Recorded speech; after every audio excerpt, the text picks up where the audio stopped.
Back. आज हम पढ़ेंगे हमारी लाइफ का सबसे इंपॉर्टेंट चैप्टर एन्युटी। एन्युटी पढ़ने से पहले वो होता क्या है एक बार समझ लेते हैं। मान लो मुझे एक कार खरीदना है। इस कार को खरीदने के लिए मान लो कार है 5 लाख की, 5 लैक्स। हाँ, मेरे पास 2 लाख रुपीज है तो मुझे 3 लाख बैंक से बोरो करने पड़ेंगे। तो मैं 3 लाख बैंक से कार लोन बोरो करता हूँ। इसके अगेंस्ट मुझे कुछ इंस्टॉलमेंट रिपे करनी पड़ेंगी कुछ सालों में। तो जो फिक्स इंस्टॉलमेंट मैं रिपे करता हूँ ना बैंक को, उसे कहते हैं एन्युटी। लोन के अगेंस्ट जो फिक्स इंस्टॉलमेंट जाती है that is one of the kind of annuity. या फिर एक गवर्नमेंट एम्प्लॉय रिटायर होता है तो रिटायरमेंट के बाद गवर्नमेंट उसे हर साल पेंशन देती है फिक्स्ड अमाउंट की, that is nothing but annuity. या फिर आप हर साल कुछ पैसे जमा करते हो, सेविंग्स करते हो। ये सेविंग्स कुछ सालों बाद एट द एंड बहुत बड़ा फिगर बन जाती है। ये सेविंग्स कुछ सालों बाद एट द एंड बहुत बड़ा फिगर बन जाती है। थोड़ा थोड़ा जोड़ जोड़ के एट द एंड ना बहुत बड़ा बन जाता है, that is nothing but annuity. तो रॉबिन शर्मा ने कंपाउंडिंग इफेक्ट भी सिखाया है, आप किसी ने वीडियोस देखा होगा तो एन्युटी बेसिकली कंपाउंडिंग इफेक्ट पे वर्क करता है। बूंद बूंद से ना सागर बनता है, थोड़ा थोड़ा जमा करो एट द एंड ना बहुत बड़ा बन जाएगा, है ना। तो annuity can be fixed deposit और फिक्स्ड रिसीट, यानी फिक्स्ड पेमेंट या fixed receipt at periodic interval. Regularly जो अमाउंट दी जाती है, जैसे इंस्टॉलमेंट अपन भरते हैं रेगुलरली, वो भी एन्युटी हुआ। और जब हमें मिलता है जैसे कि पेंशन मिलती है हर साल, वो भी हमारा हुआ एन्युटी। बट इसे आगे बढ़ाने से पहले आपको इसका इंपॉर्टेंस बता दूं। एक्चुअली कोर्स, सीएफए कोर्स, सीमा लंदन का कोर्स, सीए फाइनल में भी कुछ सब्जेक्ट्स है, ये सारा या फिर स्टॉक मार्केट से सब डिपेंड करते हैं एन्युटी के कैलकुलेशंस पे। तो बैंकिंग इंडस्ट्री पूरी डिपेंडेंट है एन्युटी के कैलकुलेशंस पे। तो annuity is that important. Plus आप जो सेविंग्स करते हो किस प्रकार से करनी चाहिए, रिपेमेंट्स कैसे करना चाहिए, ये सब आपको सिखाएगा एन्युटी। तो धीरे धीरे थ्रू आउट द एंड हमें ये सब समझ जाएगा कि कहाँ कहाँ पे कैसे कैसे काम आएगा। बट ये चैप्टर आता है, मतलब it is very good for business and commerce, क्योंकि हम ना केवल 8, 10 या 12 घंटे काम कर सकते हैं, प्लस हमें संडेज छुट्टी चाहिए होती है। बट हमारा पैसा ये दिन रात काम करता है 24 घंटे, प्लस कोई संडे का हॉलीडे नहीं रहता, कोई 15 अगस्त का हॉलीडे नहीं। साल भर 365 डेज 24/7 काम करता है। तो we should know this concept, क्योंकि हम काम ना भी करें तो हमारा पैसा काम कर सकता है, तो उससे काम करवाते भी आना चाहिए, उसके लिए फंडा आना चाहिए। बट चालू करने से पहले आपको कुछ बेसिक रिक्वायरमेंट आपके पास होनी चाहिए। पहला, कैलकुलेटर।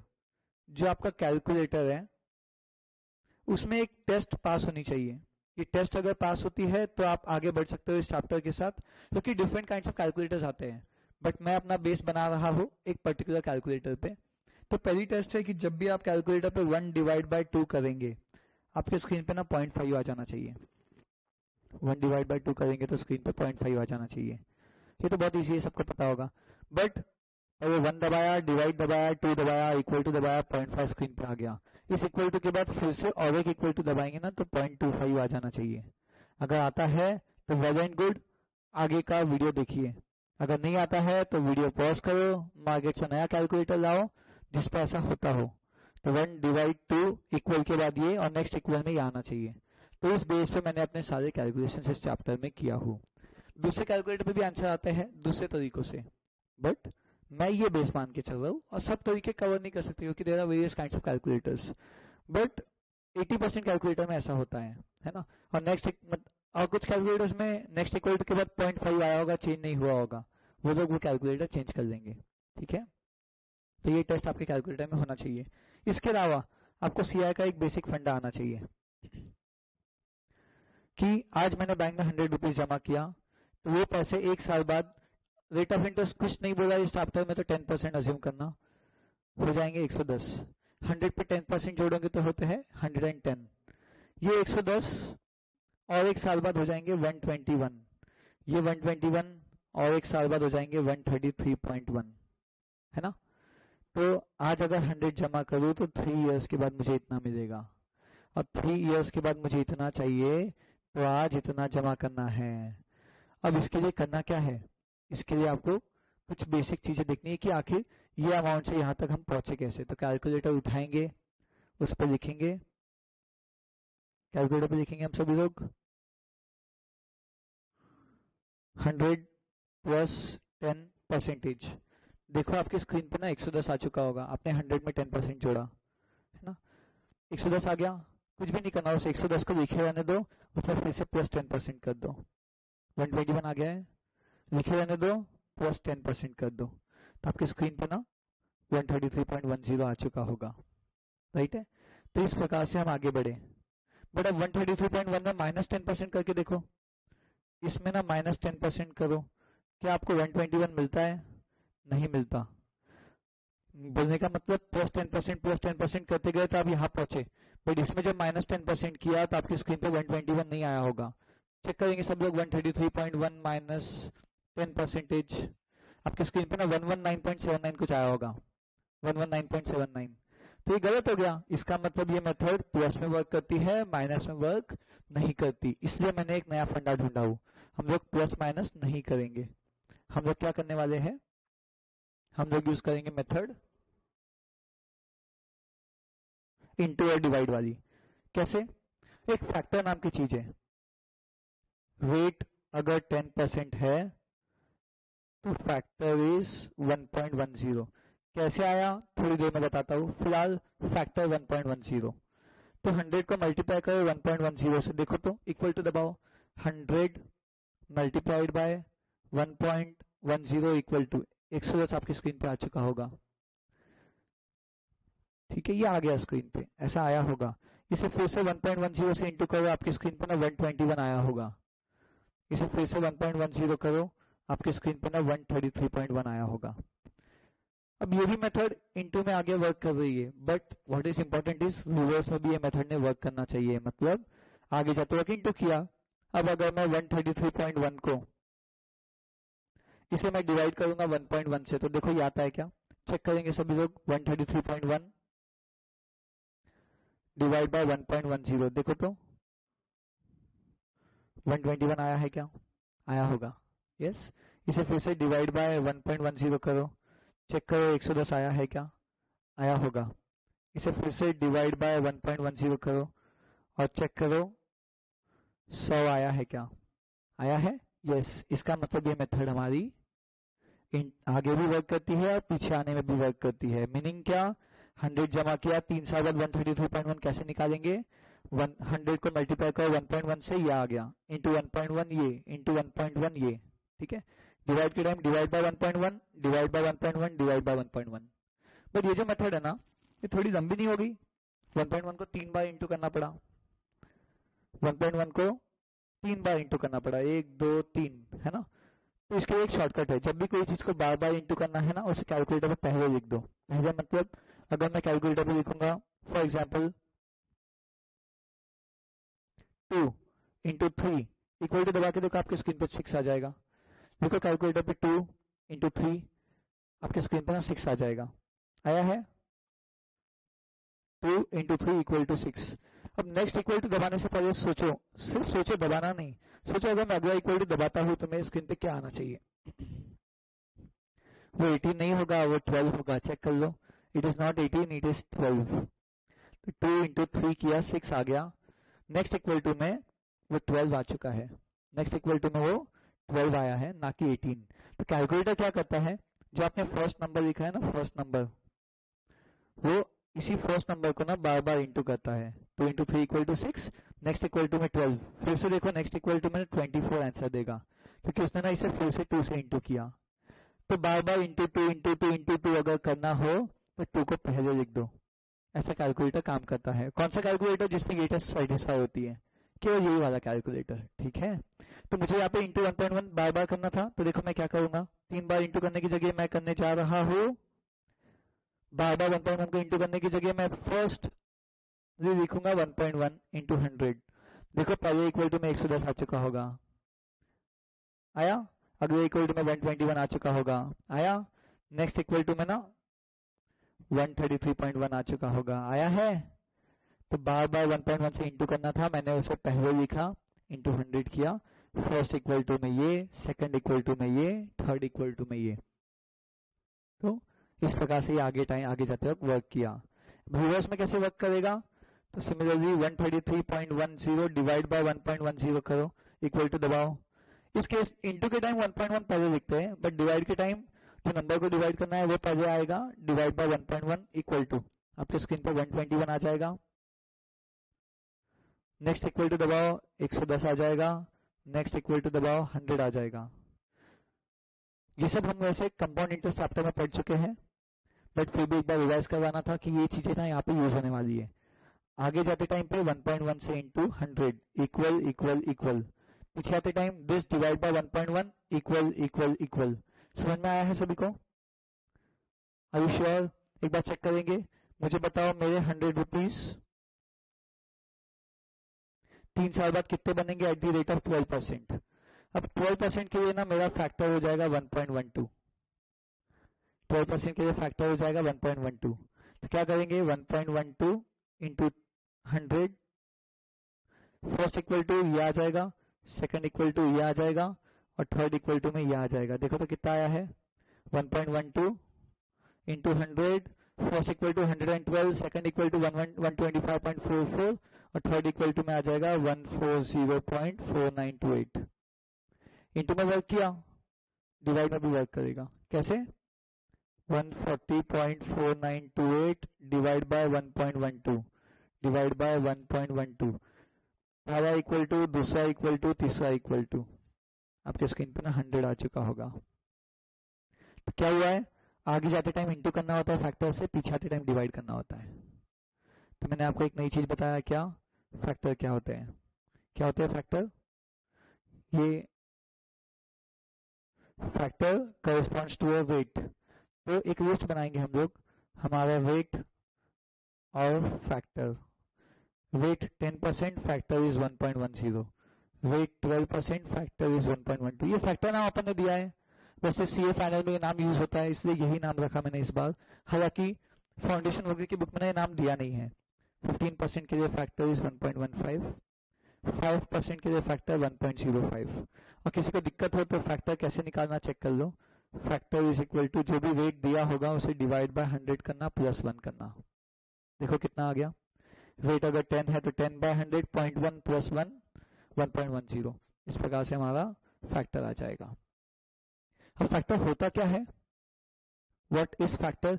वैसे तो ये सब आपको याद हो जाना चाहिए, बट फैक्टर होता क्या है? फैक्टर होता है अगर मैं बैंक में 1 रुपये डिपॉजिट करूं तो 10% के हिसाब से 1 साल बाद वो कितने बन जाएंगे। 1 रुपये डिपॉजिट करूं, 100 बनते 110, 1 रुपये कितना बनेगा, 10% जुड़ के बन जाएगा 1.10। तो ये तो मेरा फैक्टर है। 1 बनता है 1.10, 100 बनेंगे कितने। ये होती है आम आदमी मेथड। एक आदमी इतने आम खाएगा तो इतने आदमी कितने खाएंगे, इसे करेंगे हम क्रॉस मल्टीप्लाई। क्रॉस मल्टीप्लाई करेंगे इस प्रकार से, तो क्या हो जाएगा 100 इंटू 1.10 डिवाइड बाय 1।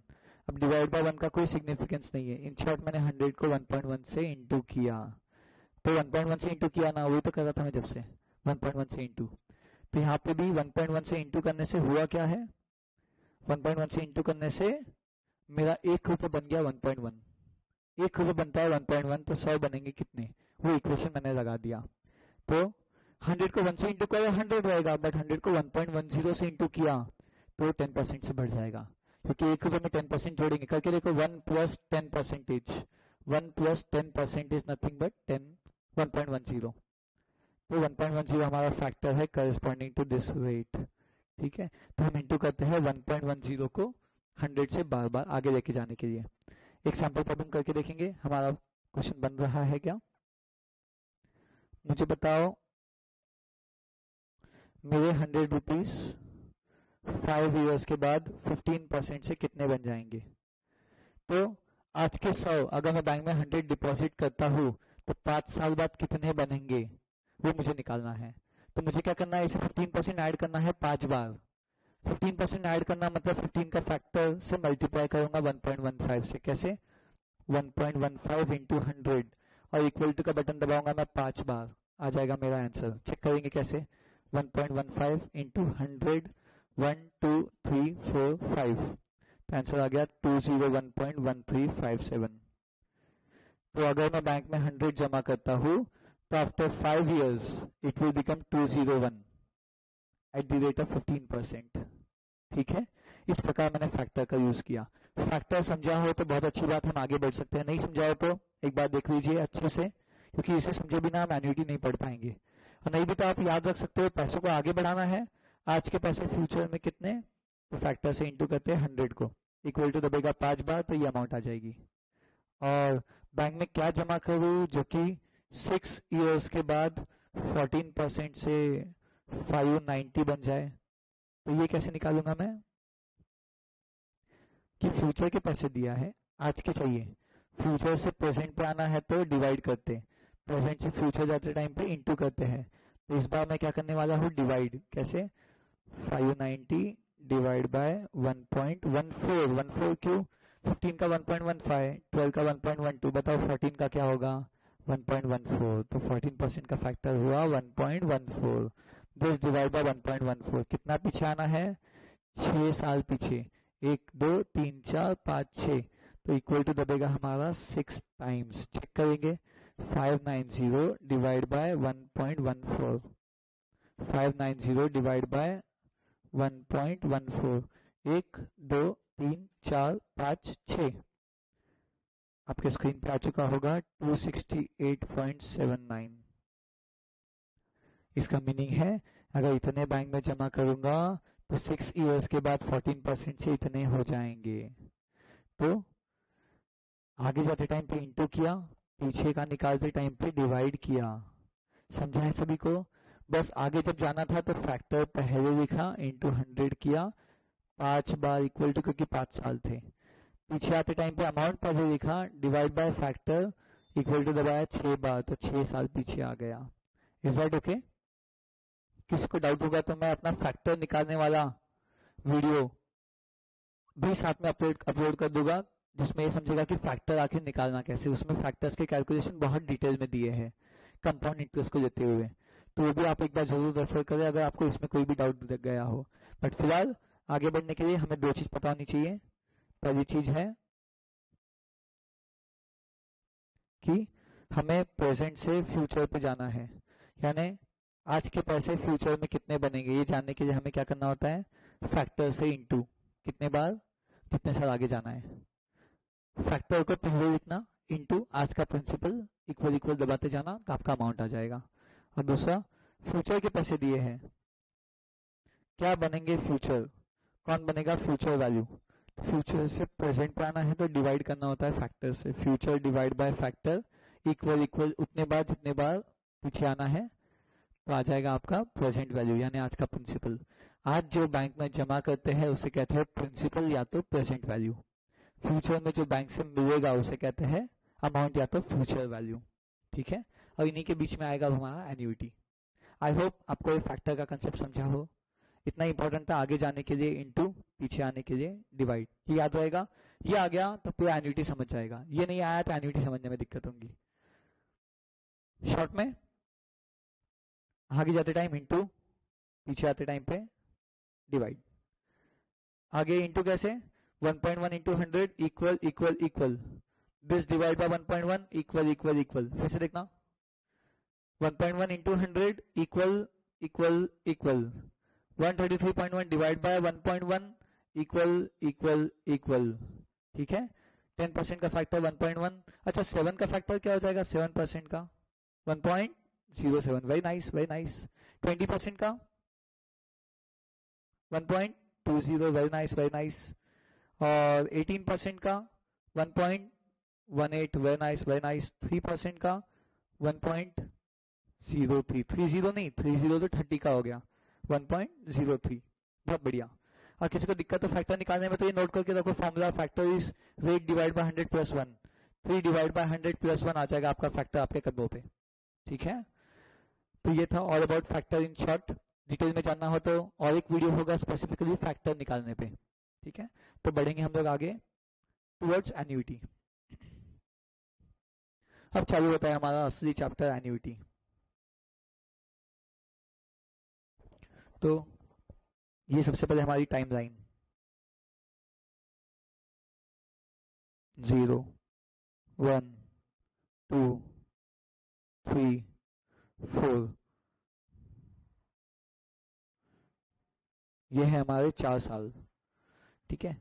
मैं एक बैंक में गया, मैंने बैंक मैनेजर को कहा अगर मैं आपके बैंक में आज 100 जमा करूं तो 1 साल बाद कितने हो जाएंगे, रेट ऑफ इंटरेस्ट कुछ नहीं बोला तो हम लोग ना 10% अज्यूम करेंगे। रेट कुछ नहीं बोला, हम लोग 10% अज्यूम करेंगे। मैंने मैनेजर को कहा अगर आज 100 जमा करूँ तो 1 साल बाद कितने मिलेंगे, आपको आ चुका होगा ना ये कैसे निकालते हैं। प्लस 10% मत करना, अपनी मेथड। अपन ने क्या पढ़ा, 10% के लिए फैक्टर क्या होता है, फैक्टर 1.10 इसे यूज करेंगे। आगे जाना है इंटू 1.1, पीछे आना है डिवाइड बाय 1.1। तो इसे आगे लेके जाना था, कितना आगे, 1 साल आगे। कैसे लेके जाएंगे, 1.1 लिखो, 1.1 इंटू 100, इस प्रकार से 1.10 इंटू 100 आ गया 110, वो यहाँ लिख दिया। 121 वो यहाँ लिख दिया। समझ में आ रहा है। तो आज के 100 1 साल बाद बनेंगे इतने, या फिर आज के 100 2 साल बाद बनेंगे 121। Is that okay, yes. तो ये आगे जाना था, बट अभी इंपॉर्टेंट है मुझे पीछे आना है। आज से 1 साल बाद मुझे 100 रुपये चाहिए, तो आज बैंक में कितने जमा करूँ। 1 साल बाद 100 चाहिए, आज कितने जमा करूँ। पन्ना पलटा लो, नहीं समझा होगा तो। फ्यूचर के पैसे को आज पे कैसे जाते हैं, डिवाइड करके, डिवाइड बाय फैक्टर। कैसे, 100 डिवाइड बाय 1.10, क्योंकि 10% के लिए फैक्टर 1.1। ये आ चुका होगा 90.90। चेक करेंगे, इसका मीनिंग हुआ मुझे 1 साल बाद 100 रुपये चाहिए होंगे, तो आज बैंक में 90.90 जमा करना पड़ेगा। ये आया है कि सभी को, ये नहीं आएगा ना, इसके बिना आगे बढ़ के कोई मतलब नहीं है। 1 साल बाद 100 चाहिए, तो आज के कितने, डिवाइड बाय 1.10।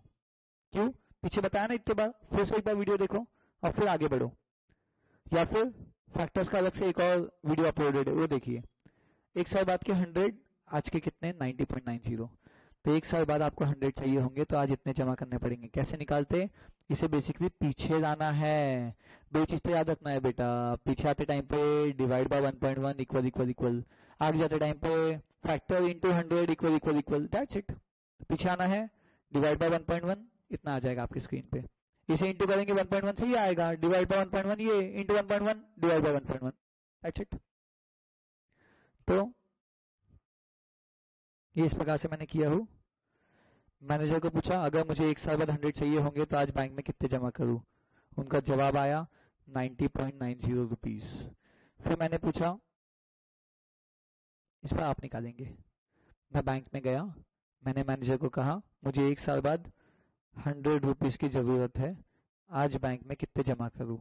इन शॉर्ट आपको इस 100 को 1 साल पीछे जाना है। कैसे जाते, 100 डिवाइड बाय 1.10 कितना आ जाएगा, चेक करेंगे। 100 डिवाइड बाय 1.10 90.90 आया होगा आपकी स्क्रीन पे, आया है, वेरी गुड। फिर मैंने बैंक मैनेजर से पूछा अच्छा अगर मुझे 2 साल बाद 100 चाहिए होंगे तो आज कितने जमा करूं। अब कैसे निकालेंगे, 2 साल बाद के 100 आज के कितने, इस अमाउंट को ना पीछे लाना है। देखो मनी हैज टाइम वैल्यू, इसकी आज की कीमत 100 नहीं होगी। आज की 100 रुपए की चीज फ्यूचर में कुछ और होती है, तो फ्यूचर के 100 रुपए आज थोड़ी सस्ती होगी। 2 साल बाद 100 चाहिए इसी फैक्टर के हिसाब से, तो आज बैंक में कितने रखने पड़ेंगे ताकि वो इंटरेस्ट जोड़ जोड़ के 2 साल बाद 100 बन जाए। क्या करेंगे, 100 डिवाइड बाय 1.10, 1 साल पीछे 2 साल पीछे, 1 पीछे आ गया 2 पीछे आ गया, देखो कितना आया है, ये आ जाएगा 82.64। सभी का आया है क्या, चेक करेंगे। मुझे इस 100 को 2 साल पीछे लाना था, 1 साल पीछे 2 साल पीछे, तो आ गया ये 82.64। ठीक है, इसका मतलब अगर मुझे 2 साल बाद 100 चाहिए होंगे तो मैनेजर ने कहा आप हमारे पास 82.64 जमा करो, आपको 2 साल बाद 100 ऑटोमेटिक मिल जाएंगे, इंटरेस्ट जोड़ जोड़ के 10% के हिसाब से। मैंने कहा ओके, बट अगर मैंने कहा मुझे 3 साल बाद 100 चाहिए होंगे तो क्या करूं। तो मैनेजर ने कहा 3 साल बाद 100 चाहिए तो आज आपको इतने जमा करने पड़ेंगे। कितने, 100 डिवाइड बाय 1.10। इस पैसों को 3 साल पीछे कैसे जाते, डिवाइड बाय 1.1, 1 साल 2 साल 3 साल पीछे, तो 1 equal to 2 equal to 3 equal to, check करेंगे कितना आएगा। ये आ जाएगा आपकी स्क्रीन पे 75.13। 1 साल बाद के 100 आज के इतने, 2 साल बाद के 100 आज के इतने, 3 साल बाद के 100 आज के इतने। ठीक है, तो मुझे अगर 1 साल बाद 100 चाहिए, मैनेजर ने कहा 90 जमा करो। 2 साल बाद चाहिए 82 जमा करो आज। 3 साल बाद अगर 100 चाहिए होंगे ना तो आज 75 जमा करो। फिर मैंने कहा अच्छा, अगर मुझे 4 साल बाद 100 चाहिए होंगे तो 4 इयर्स के बाद 100, तो आज कितने जमा करूं? मैनेजर ने क्या किया, कैलकुलेटर उठाया, 100 डिवाइड बाय 1.10 किया, इक्वल टू का बटन 4 बार दबाया, उसकी स्क्रीन पर ना 68.30 आया और मुझे बता दिया कि आप अगर आज 68.30 जमा करेंगे तो 4 इयर्स के बाद आपको 100 रुपीज मिलेंगे। 1 साल पीछे, 2 साल पीछे, 3 साल पीछे, 4 साल पीछे। तो आज अगर मैं 68.30 जमा करूंगा तो 4 साल बाद बन जाएंगे वो 100।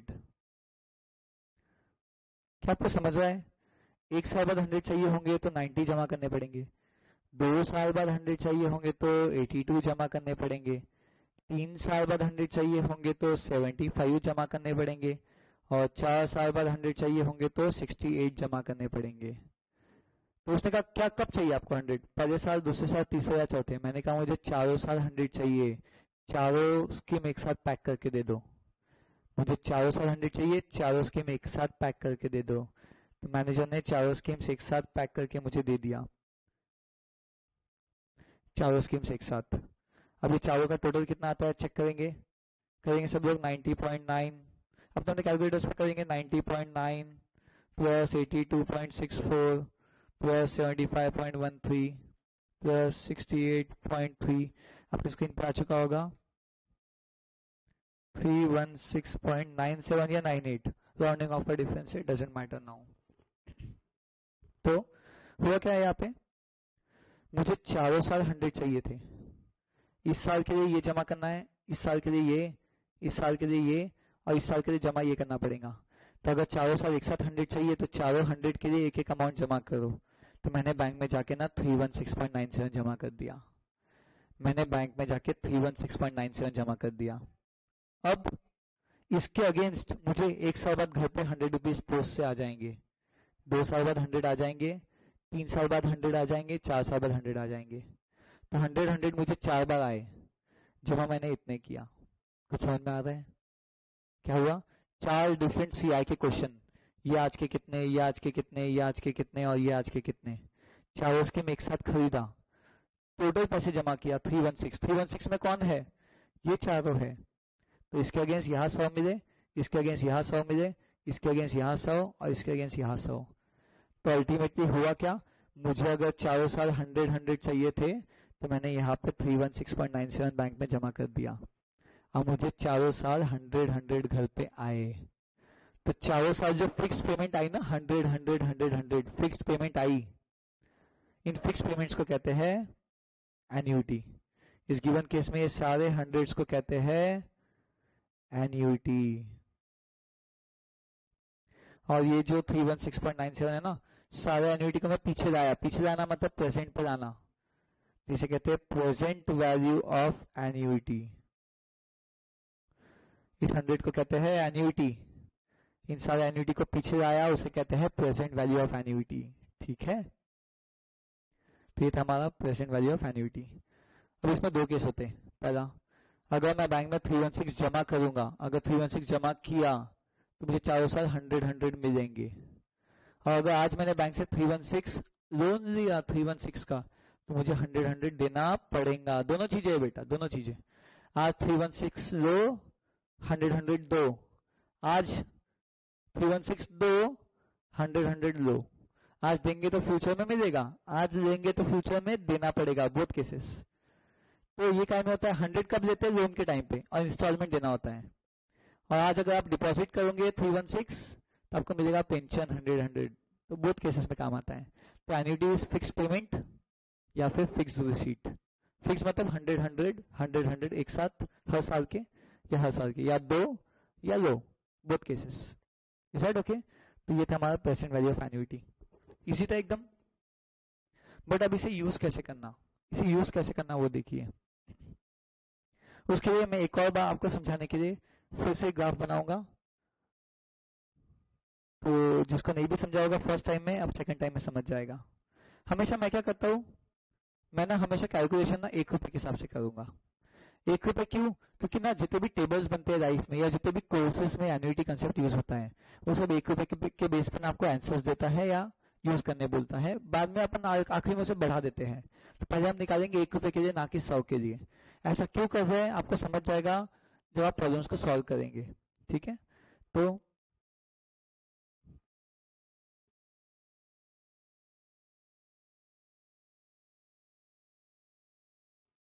मैं इसे कॉपी करता हूँ, कॉपी, और यहाँ करूँगा मैं उसे पेस्ट। तो आगे बढ़ेंगे वापस से इसी फंडे के साथ, वही 10% हमारा फैक्टर 1.10, वही 1.10 वाला फैक्टर यूज करते हुए, ठीक है। फिर से मैं बैंक गया, मैंने मैनेजर को कहा मुझे 1 साल बाद 1 रुपए की आवश्यकता है, आज कितने जमा करूं। उसने कैलकुलेटर उठाया, 1 डिवाइड बाय 1.10 किया। अरे आया नहीं क्या अब तक के 1 रुपए को आज पीछे 1 साल पीछे कैसे जाते डिवाइड बाय फैक्टर करके। 10% का फैक्टर 1.10 कैसे निकाला, ये रेट को डिवाइड बाय 100 प्लस 1 फैक्टर आता है, बस। तो कितना आया, 1 डिवाइड बाय 1.1, 0.909। फिर मैंने कहा 2 साल बाद 1 रुपए चाहिए, तो आज कितने जमा करूं। 2 साल बाद 1 चाहिए, तो उसने कहा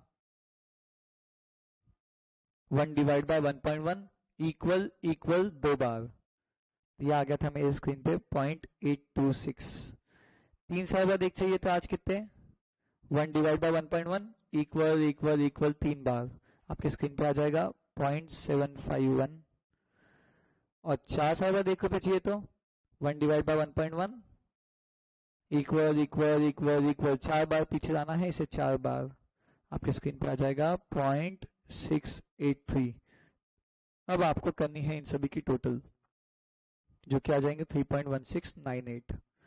अब ये टोटल आखिर मैंने किया कैसे, तो अब टोटल कैसे किया उसके लिए मैं थोड़ा सा आगे जाता हूँ, वापस से बैक टू स्लाइड आ जाएंगे अपन। पहले टोटल कैसे करना, कैलकुलेटर पे करके देखिए, 2, कैलकुलेटर पे करो 2 इंटू 2, कैलकुलेटर पे ट्राई करके देखेंगे ऐसा, 2 इंटू 2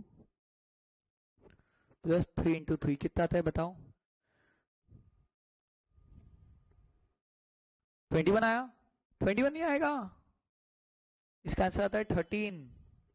कैसे, 2 2 जा 4, 3 3 जा 9, 4 प्लस 9 13 है, 13। बट एक्चुअली में हुआ क्या है यहाँ पे, आप मेरी बात समझो।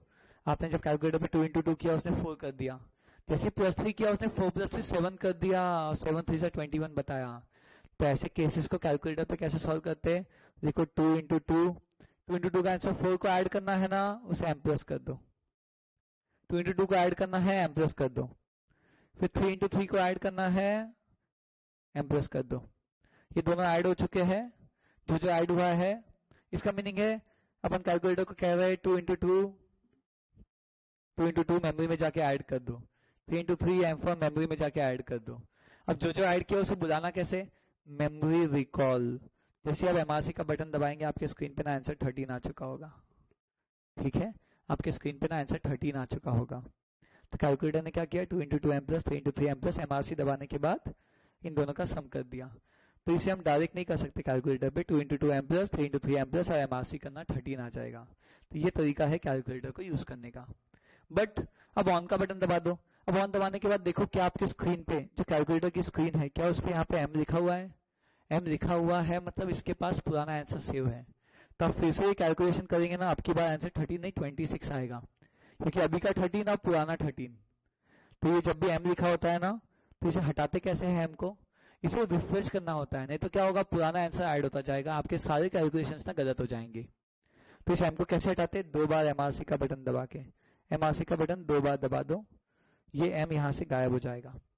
आपके स्क्रीन पे कुछ भी नहीं लिखा है, एम वगैरह ऑन दबाने के बाद you are okay to go. समझा क्या बोला, ट्राई करके देखेंगे कि आपकी स्क्रीन पे कैलकुलेशन करने के पहले एम लिखा हुआ है, उसे मिटाना पड़ेगा। कैसे मिटाएंगे, एम लिखा मतलब मेमोरी में ऑलरेडी कुछ सेव है, उसे हटाना पड़ेगा। कैसे, 2 बार MRC दबा के। जिसके इस पे नहीं लिखा है वेरी गुड, जिसके इस पे लिखा है वो 2 बार MRC दबा के मेमोरी को क्लियर करेंगे। मेमोरी साफ हो गई, ये एम गायब हो चुका होगा, अब स्क्रीन ना आपकी ब्लैंक होगी, यहाँ पे कुछ भी नहीं होगा। अब कैलकुलेशन करो, 2 into 2 M plus 3 into 3 M plus MRC, आपके स्क्रीन पे 13 आ जाएगा फिर से। तो इस प्रकार से जब भी ऐड करना हो ऐसे हम ऐड करेंगे एम प्लस MRC से। हालांकि ये GT से भी किया जा सकता है, GT फंक्शन से, but I don't prefer GT, क्योंकि ना कुछ क्वेश्चन आएंगे आगे जहाँ पे जीटी फेल हो जाएगा। तो लॉजिकली चीज़ों को समझने के लिए हम एम प्लस फॉलो करते हैं। इससे हमें ब्रेन में लॉजिक्स चलते हैं कि आखिर हो क्या रहा है बैकग्राउंड में। हम कैलकुलेट तो कर रहे हैं बट हमें स्टेप्स याद नहीं करना है, हमें समझना है कि बैकग्राउंड में हो क्या रहा है। उसके लिए हम यूज़ करते हैं एम प्लस वाले बटन, ना कि जीटी। ठीक है, आगे के क्वेश्चन में आपको बताऊंगा जीटी क्यों नहीं यूज़ किया था। बैक, अभी चारों को ऐड कैसे करेंगे? तो उठाएंगे कैलकुलेटर्स, लिखेंगे 1, कैलकुलेटर पे लिखेंगे 1 डिवाइड बाय 1.10 इक्वल टू दबाओ। क्या आपके स्क्रीन पे ये आ चुका है? ये आ चुका है। अब इन चारों को ऐड करना है तभी तो ये आएगा। हमें ये चाहिए, हमें ये चाहिए। ये कैसे आएगा? इन चारों को ऐड करके। अब 1 डिवाइड बाय 1.1 से पहला आ गया ना, पहला आ गया ना, इसे ऐड करना है। अरे चारों को ऐड करना है ना, इसके लिए इसे ऐड करना है, एम प्लस कर दो। नेक्स्ट इक्वल टू दबाओ, कंटिन्यूएशन में इक्वल टू दबाओ। देखो ये आ चुका होगा स्क्रीन पे, मैजिक है ये। 1 डिवाइड बाय 1.1 इक्वल टू दबाया, ये आ गया। नेक्स्ट इक्वल टू दबाया, तो ये क्यों आया? क्योंकि 2 साल पीछे है ना, ये 1 साल पीछे, 2 साल पीछे, एक ऑलरेडी आ चुका था 1 साल पीछे, तो 2 साल पीछे का निकाल दिया उसने। 2 बार इक्वल टू में आ गया ये फिगर। क्या इसे भी ऐड करना है? यस, एम प्लस कर दो। नेक्स्ट इक्वल टू दबाओ, आपकी स्क्रीन पे ये आ जाएगा। इसे भी ऐड करना है, एम प्लस कर दो। नेक्स्ट इक्वल टू दबाओ, आपकी स्क्रीन पे ये आ जाएगा। इसे भी ऐड करना है, एम प्लस कर दो। 4 चीजें ऐड किया, कौन सी 4? ये 4। जो जो ऐड किया उसे रिकॉल कैसे करते हैं? MRC, memory recall. जो जो ऐड हुआ था उन सबको बुलाओ, उन सबका सम आ गया 3.1698 आपकी स्क्रीन पे। MRC के बाद स्क्रीन पे 3.1698 आ चुका होगा। आया है सभी को? कोई लिखना चाहेगा स्टेप्स? 1 डिवाइड बाय 1.1 ये आ गया, M plus equal M plus equal M plus equal M plus MRC। क्या बढ़िया है ना? तो इक्वल एम प्लस कितने बार दबाया मैंने? देखो इक्वल एम प्लस का कॉम्बो मैंने 4 बार दबाया। 4 बार क्यों? क्योंकि 4 बार पीछे जाना था ना, तब इक्वल एम प्लस का कॉम्बो मेरा दबा था 4 बार। तो नीचे वाला मैं डिलीट कर देता हूँ, ये दबा 4 बार। और फिर मैंने दबाया ये एम प्लस का button, sorry equal M plus 4 बार के बाद MRC दबाने से स्क्रीन पे 3.1698 आ चुका है। कितना आसान था, वेरी नाइस है, तो बहुत ही ईजी। फिलहाल मैंने क्या निकाला? अगर 10% यानी फैक्टर 1.1, एन्युटी 111, तो इसका परसेंट निकालना चाहता था। 1 डिवाइड बाय 1.1 किया, equal M plus equal M plus equal M plus equal M plus MRC, ये आ गया मेरे स्क्रीन पे। ठीक है, तो ये प्रेजेंट वैल्यू है, ये एन्युटी है। एन्युटी कितना है? 1 रुपये। प्रेजेंट कितना है? इतना। 1 रुपये एन्युटी के लिए प्रेजेंट इतना, यानी 1 रुपये एन्युटी के लिए प्रेजेंट था इतना। तो 100 रुपये एन्युटी के लिए प्रेजेंट कितना? ये क्रॉस मल्टीप्लाई मेथड याद है ना सभी को? क्रॉस मल्टीप्लाई कैसे करते हैं? क्रॉस मल्टीप्लाई इस प्रकार से क्रॉस मल्टीप्लाई करते हैं। इसे हम इससे इंटू करेंगे, इससे डिवाइड कर देंगे। कैसे करना पड़ेगा? 3.1698 इंटू 100 डिवाइड बाय 1। ऐसे ही किया जाता है ना, आम आदमी मेथड कहते हैं इसे। एक आदमी इतनी नाम खाएगा तो 100 आदमी कितने खाएंगे? दिस आजू बाजू वालों को मल्टीप्लाई करना, अकेले वाले को डिवाइड करना। तो 1 के लिए ये आंसर, तो 100 के लिए कितना? This into 100 divide by 1। अब डिवाइड बाय 1 का कोई सिग्निफिकेंस है क्या? आंसर पे कोई फर्क नहीं पड़ता, इसलिए इन शॉर्ट मैंने इस 3.1698 को 100 से मल्टीप्लाई कर दिया। 3.1698 को मैंने 100 से इंटू कर दिया, आ गया मेरा आंसर 316.98। देखो पीछे की स्लाइड पे यही था कि नहीं? ये राउंडिंग ऑफ का डिफरेंस है, वही था ना एग्जैक्टली प्रेजेंट वैल्यू। देखो उतना ही आ गया। क्या किया मैंने? MRC के बाद, MRC के बाद जो भी स्क्रीन पे आया था मैंने उसे इंटू 100 कर दिया, मेरे स्क्रीन पे आ गया 316.98। Very nice. तो यहाँ बन गया मेरा formula 1 divide by 1.10 equal M plus 4 बार, अगर 4 साल लेता हूँ MRC को इंटू करना जितनी भी एन्युटी दी है उससे, आ जाएगा आपका प्रेजेंट वैल्यू। चालू मैंने 1 से किया, अगर आप 1 की जगह 100 से स्टार्ट करोगे तो डायरेक्ट आंसर आ जाएगा, but I don't prefer using 100 क्योंकि आगे टेबल्स में ना 100 यूज नहीं होता है। तो आगे लाइफ टाइम जो जो यूज होगा उस हिसाब से मैं कैलकुलेशन बताना चाह रहा हूँ आपको। 1 divide by 1.1 equal M plus 4 बार MRC इंटू एन्युटी किया, आ गया मेरा प्रेजेंट वैल्यू। इंटू एन्युटी से आ गया मेरा प्रेजेंट वैल्यू। कितना आसान है। तो ये बन गया हमारा फर्स्ट फॉर्मूला। एन्युटी गिवन है, प्रेजेंट कैसे निकालना, कितना आसान है। निकाला 1 रुपए के हिसाब से, इंटू कर दिया 100 से, क्योंकि 1 के लिए तो 100 के लिए इंटू 100। 200 अगर एन्युटी होता तो 10 इंटू 200 करता मैं, आ जाता मेरा आंसर। That's it. कितना आसान है। तो ये था हमारा प्रेजेंट वैल्यू कंसेप्ट। थोड़ा सा आगे बढ़ेंगे, ठीक है। तो आगे चल के देखते हैं कि आखिर एक और प्रॉब्लम करके देखते हैं हमें आ रहा है क्या। ये कैलकुलेशन इस फॉर्मूले पे बेस्ड है, इसे नोट करना हो वो लोग नोट कर सकते हैं। ये सारा कैलकुलेशन ना इस फॉर्मूले पे बेस्ड है। आई होप आप सभी को दिख रहा है तो बहुत इजी। एक एक एन्युटी था, एक एक का प्रेजेंट वैल्यू निकाल दिया, इसे मल्टीप्लाई कर दिया 100 से यानी एन्युटी से, तो आ गया मेरा प्रेजेंट वैल्यू। तो बढ़ेंगे हम लोग नेक्स्ट क्वेश्चन की ओर। एक क्वेश्चन ट्राई करके देखते हैं हमें जमता है क्या।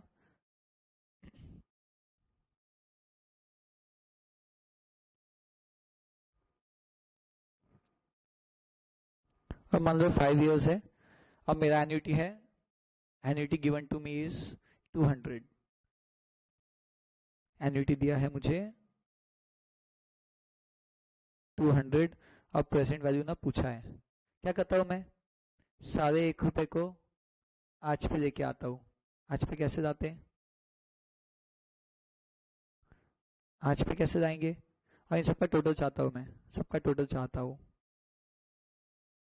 चाहूं मैं या ना। हाँ कैसे आएगा पीछे, 1 डिवाइड बाय 1.10, कुछ नहीं बोला, 10% अज्यूम करो, 12 होगा तो 1.12 इक्वल एम प्लस कितने बार दबेगा, कितने लोगों को पीछे लाना है, 5 लोगों को, तो इक्वल एम प्लस दबेगा 5 बार। एमआरसी को इंटू कर देना 200 से, आ जाएगा आपका प्रेजेंट वैल्यू। निकाल के देखेंगे सभी लोग। 1 डिवाइड बाय 1.1, पहले इक्वल टू में यह आया होगा, एम प्लस कर दिया। दूसरे इक्वल टू में यह आया होगा, एम प्लस कर दिया। तीसरे इक्वल टू में यह आया होगा, एम प्लस कर दिया। चौथे इक्वल टू में यह आया होगा, एम प्लस कर दिया। पांचवे इक्वल टू में यह आया होगा, एम प्लस कर दिया, और सभी की टोटल के लिए एमआरसी दबा दिया। एमआरसी क्यों, ताकि सभी की टोटल हो जाए। पहला इक्वल एम प्लस, दूसरा इक्वल एम प्लस, तीसरा इक्वल एम प्लस, चौथा इक्वल एम प्लस, पांचवा इक्वल एम प्लस एमआरसी। आपके स्क्रीन पे ना टोटल आ चुका होगा 3.79। चेक करेंगे। डेसिमल की अभी चिंता मत कीजिए, सीखते टाइम पे, बाद में एग्जैक्ट करना। तो आपके स्क्रीन पे जो भी दिखा है, जो भी लिखा होगा स्क्रीन पे, उसे इंटू 200 कर दो, इंटू 200 ऑटोमेटिकली कर दो। इसके आगे के डेसिमल ऑलरेडी कवर हो जाएंगे उसमें, तो आपका आंसर आ जाएगा 758.15। इसके दो मीनिंग है, इसके दो मीनिंग। अगर मैं आज बैंक से 758 का लोन लूंगा, ये तो प्रेजेंट वैल्यू आई ना मेरी, प्रेजेंट वैल्यू। आज बैंक से 758 का लोन लूंगा तो मुझे इसे 5 इंस्टॉलमेंट जो कि 200 की होंगी उसमें रिपे करना पड़ेगा। आज बैंक से 758 का लोन लूंगा तो इसे 200 की इंस्टॉलमेंट्स में रिपे करना होगा। या फिर आज बैंक में 758 जमा करूंगा, आज बैंक में जमा करूंगा तो 5 साल तक के मुझे 100 मिलते जाएंगे। तो आज जमा करो, फ्यूचर में मिलेंगे। आज लोन पे लो, फ्यूचर में देना पड़ेगा, एक ही बात है। बट कनेक्शन है 758 का 5 200 के साथ। कितना मस्त कंसेप्ट है ना। आप अपनी पूरी रिटायरमेंट प्लानिंग इसके साथ कर सकते हो। हम लोग स्टडी करेंगे आगे डिटेल में रिटायरमेंट प्लानिंग। आई होप आपको ये क्वेश्चन जमा हो। Very easy, yes. अब थोड़ा और आगे बढ़ेंगे, ठीक है, नेक्स्ट क्वेश्चन की ओर। मैं इसी में मर्ज करता हूँ नेक्स्ट क्वेश्चन को। मान लो अब मुझे दिया है, मेरा प्रेजेंट वैल्यू है 2000 and find my annuity. Present value है 2000 and I need to find my annuity. तो प्रेजेंट वैल्यू से एन्युटी कैसे निकाला जाए। अब ये सब एन्युटी का ये प्रेजेंट वैल्यू है, ये सब एन्युटी का ये प्रेजेंट वैल्यू। चालू यही से करना है। 1 divide by 1.10 equal M plus 5 बार, 5 साल है इसीलिए। एमआरसी, एमआरसी पे मेरे स्क्रीन पे ना इतना आ चुका होगा। अब देखो मैं कैसे पढ़ता हूँ। 1 रुपया एन्युटी के लिए प्रेजेंट वैल्यू इतना, यानी 3.79% के लिए एन्युटी था 1 रुपीज। तो बेसिकली यानी 3.79% क्यों आया, 1 रुपया एन्युटी होता तो, बट प्रेजेंट कितना दिया उसने, 2000% के लिए एन्युटी कितना। क्या करेंगे, क्रॉस मल्टीप्लाई। कैसे करते हैं, 2000 इंटू 1 डिवाइड बाय 3.79। तो क्या इंटू 1 का कोई फर्क पड़ा? वही किया मैंने, प्रेजेंट वैल्यू 200 दिया था, पूछा एन्युटी था, तो मैंने क्या अज्यूम किया, 1 रुपये एन्युटी होगी, तो प्रेजेंट निकाल के देखा, एक एन्युटी के लिए मेरा प्रेजेंट आ गया 3.79। तो ये प्रेजेंट के लिए एन्युटी कितना, 1। 2000 के प्रेजेंट के लिए एन्युटी कितना, cross multiply 2000 into 1 divide bye 3.79, ये आंसर आ गया। अब इंटू 1 का कोई सिग्निफिकेंस नहीं, इन शॉर्ट मैंने 2000 को डिवाइड किया 3.79 से, आ गया मेरा आंसर। तो एमआरसी के बाद जो 3.79 आता है ना, आपको 2000 को डिवाइड करना है उसी 3.79 से, तो आपका आंसर आ जाएगा। बट अब इसकी कैलकुलेशंस कैसे है देखिए, 1 divide by 1.1 equal m plus 5 by MRC. MRC दबाने के बाद आपकी स्क्रीन पे ना देखो क्या आता है, 1 divide by 1.1 equal m plus 5 by 1 2 3 4 5। आपके स्क्रीन पे 3.7907 कुछ आ चुका होगा, आपके स्क्रीन पे तो 3.79 कुछ आया, मतलब नीचे वाला आ गया। बट मुझे तो ऊपर वाला डिवाइड बाय नीचे वाला करना था, बट कोई बात नहीं, आपके स्क्रीन पे 3.79 लिखा है ना, अब इसे डिवाइड बाय 2000 कर दीजिए। यानी हाँ आपने सही समझा, हमने उल्टा डिवाइड किया, इक्वल टू, आपने इसे इससे डिवाइड करने की जगह आपने इसे इससे डिवाइड कर दिया, सीधा डिवाइड करने की जगह आपने 3.79 स्क्रीन पे लिखा था ना, क्यों कष्ट उठाना, इसको बाजू में पेंसिल से लिखो, डिवाइड करो। हमने क्या किया, जो नीचे लिखा था इसे डिवाइड कर दिया ऊपर वाले 2000 से, इसे डिवाइड किया 2000 से, यानी हमारा जो आंसर है वो उल्टा आ गया, उल्टा। अब मैथ्स में उल्टे को सीधा करते हैं, डिवाइड इक्वल टू दबा के, आपने 3.79 डिवाइड बाय 2000 किया, आपका आंसर ना उल्टा आ गया। यहाँ पे ये उल्टे को सीधा करते हैं, डिवाइड इक्वल टू दबा के, चेक करो 3.79 डिवाइड बाय 2000, आपके स्क्रीन पे ना कुछ 0.00189 आया होगा, उसे सीधा करेंगे डिवाइड इक्वल टू दबा के, तो आंसर आ जाएगा 527.59 कुछ तो भी 527.59। क्या किया, 1 divide by 1.1 equal m plus 5 बार एमआरसी, एमआरसी के बाद ये आ गया, फिर इसे डिवाइड करना था, मतलब 2000 को डिवाइड करना था इससे, मैंने उल्टा डिवाइड किया, क्योंकि स्क्रीन पे लिखा हुआ था ना, हाथ नहीं उठाना चाहता था कैलकुलेटर से, उल्टा डिवाइड किया, इक्वल टू दबाया, इक्वल टू दबाने का, और देखना आंसर जो आएगा उल्टा आएगा, उल्टे को सीधा कैसे, डिवाइड इक्वल टू, ये इक्वल टू दबाना ना भूले, कुछ लोग डायरेक्ट डिवाइड इक्वल टू कर देते हैं, डिवाइड बाय 2000 इक्वल टू, जो भी आया उल्टा आया बॉक्स में, डिवाइड इक्वल टू दबाया, सीधा हो गया, आ गया हमारा आंसर। तो फॉर्मूला क्या बना, 1 divide by 1.10 equal m plus 5 बार MRC divide by present value, equal to दबाया, जो भी आया उल्टा आया, डिवाइड इक्वल टू सीधा, तो हमारे स्क्रीन पे आ चुका होगा इसके साथ साथ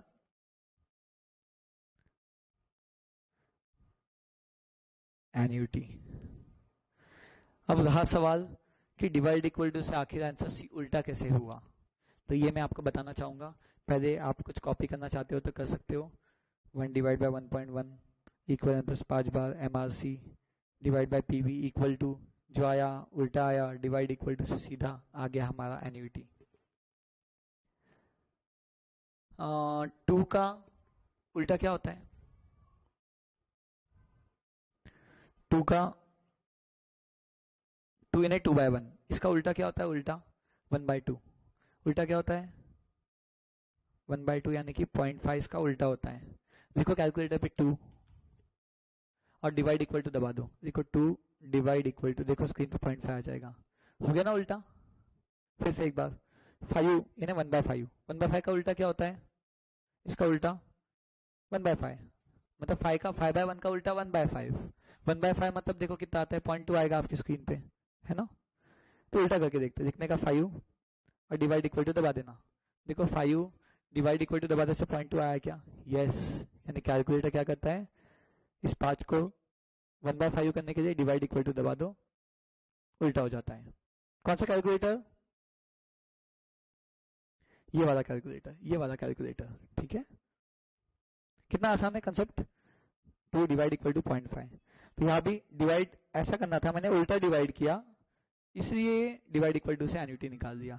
अभी मेरी ट्रिक है, ये मैंने डेवलप किया कि मैं ऐसा करना चाहता हूँ, मुझे ऐसा ज्यादा आसान लगता है। आपको लगता होगा कि आपका आंसर आने के बाद आप इसे हाथ से बाजू में लिख दो, ऐसा बाजू में लिख देना 3.79, फिर ऑन का बटन दबाना, ऑन दबाने के बाद कैलकुलेटर पे 2000 लिखना, डिवाइड बाय 3.79 करना, आपका आंसर वही आ जाएगा 527। कोई बात नहीं, आप ऐसा भी कर सकते हो, बट मेरे इस पे ये लिखा था डिवाइड बाय ये किया, इक्वल टू दबाया, जो आया उल्टा आया, डिवाइड इक्वल टू से सीधा, दैट्स इट, और मेरा आंसर मेरे सामने। तो बेसिकली आज हमने ना दो फॉर्मूलेस देखे। कौन से दो? पहला, फर्स्ट केस, आपको एन्युटी गिवन हो, यानी एन्युटी गिवन है, एन्युटी से प्रेजेंट वैल्यू कैसे निकालने का, है ना। N, assuming n as 5 years, assuming n as 5 years and rate as 10%। तो मेरे रेट के लिए अपना फैक्टर क्या है? फैक्टर 10/100 + 1 1.10, ठीक है। तो एन्युटी से पीवी कैसे आएगा? 1 डिवाइड बाय 1.10। अगर ये 12% होता तो ये 1.12 से डिवाइड होता। अब इक्वल एम प्लस दबेगा 5 टाइम्स, क्योंकि 5 साल है, 6 साल होंगे तो 6 बार। एक्चुअली पीरियड्स देखते हैं, कितने पीरियड्स हैं वो अपन आगे देखेंगे, फिलहाल साल समझ लो। 10 साल 10 बार MRC इंटू जो भी एन्युटी दिया होगा उस एन्युटी से इंटू कर देना, इक्वल टू दबाते से ही प्रेजेंट वैल्यू आपके कदमों पे होगा। सेकंड केस, आपको दिया है प्रेजेंट और आपको निकालना है एन्युटी। क्या करते हैं? Same case, 1 divide by 1.10 equal M plus दबेगा 5 टाइम्स, 5 साल है ना, MRC। देखो MRC तक का प्रोसेस दोनों का सेम है, क्योंकि हम लोग 1 रुपए की आज की वैल्यू निकाल रहे हैं ना, यहाँ तक का प्रोसेस सेम है। इसके बाद पीवी दिया है तो divide by PV, equal to दबाना ना भूले, इक्वल टू के बाद जो भी आया उल्टा आया, उल्टे को सीधा कैसे करेंगे? डिवाइड इक्वल टू से सीधा। तो आपके स्क्रीन पे ना एन्युटी आ जाएगा, आपके स्क्रीन पे एन्युटी आ जाएगा। तो ये दो फॉर्मूलेस आज हमने कवर किया। पहले में हमने क्या निकाला है? पहले में हमने निकाला है एन्युटी से पीवी, ठीक है। दूसरे में पीवी से एन्युटी निकाला है। तो फर्स्ट केस में annuity was given, PV find करना था, देखो आ गया है। सेकंड केस में एन्युटी फाइंड करना था, देखो आ चुका है। कितना आसान था। तो इस सेशन में हमने देखा था व्हाट इज एन्युटी, एन्युटी से पीवी कैसे निकालते हैं। इस चैप्टर को पढ़ना ना भूले, बहुत ही इंपॉर्टेंट चैप्टर है लाइफ के लिए, हर जगह काम आएगा। प्लस आपको पैसों को काम करवाना सिखाएगा। प्लस जितने भी बड़े बड़े कोर्सेस है हर जगह ये यूज होता है। बैंकिंग इंडस्ट्री पूरी इसी पे बेस्ड है। ये आ जाए ना तो आप सारे कैलकुलेशन आसानी से कर सकते हो, सारी जगह यूज होता है। इंश्योरेंस कंपनीज भी इसी को यूज करते हुए अपने प्रीमियम्स कैलकुलेट करती है। कौन सी जगह नहीं है जहाँ यूज नहीं होता? शायद ही कोई जगह होगी, हर जगह। प्रोडक्ट्स के रेट भी डिसाइड होते हैं तो एन्युटी को ध्यान में रखते हुए, क्योंकि पैसे कब आएंगे, इंटरेस्ट को ध्यान में रखते हुए। तो हर जगह एन्युटी यूज होता है, और रोज का थोड़ा थोड़ा एट द एंड बहुत बड़ा बनता है। तो ऐसी आपकी मेहनत और हार्डवर्क, अगर डेली थोड़ी थोड़ी हार्डवर्क करेंगे ना तो एट द एंड बहुत बड़ा हार्डवर्क बन जाता है। हम देखेंगे आगे फ्यूचर वैल्यू नेक्स्ट सेशन में, है ना। तो आज तो फ्यूचर कवर नहीं हुआ, नेक्स्ट सेशन में फ्यूचर वैल्यू कवर होगा। तब तक के इसे बार बार देखिए, थोड़ा टफ कंसेप्ट है, एक बार में नहीं जाएगा, 3-4 बार देखोगे तो आसानी से समझ जाएगा। तो फिर हम कवर करेंगे हमारा next concept future value. Have a nice day.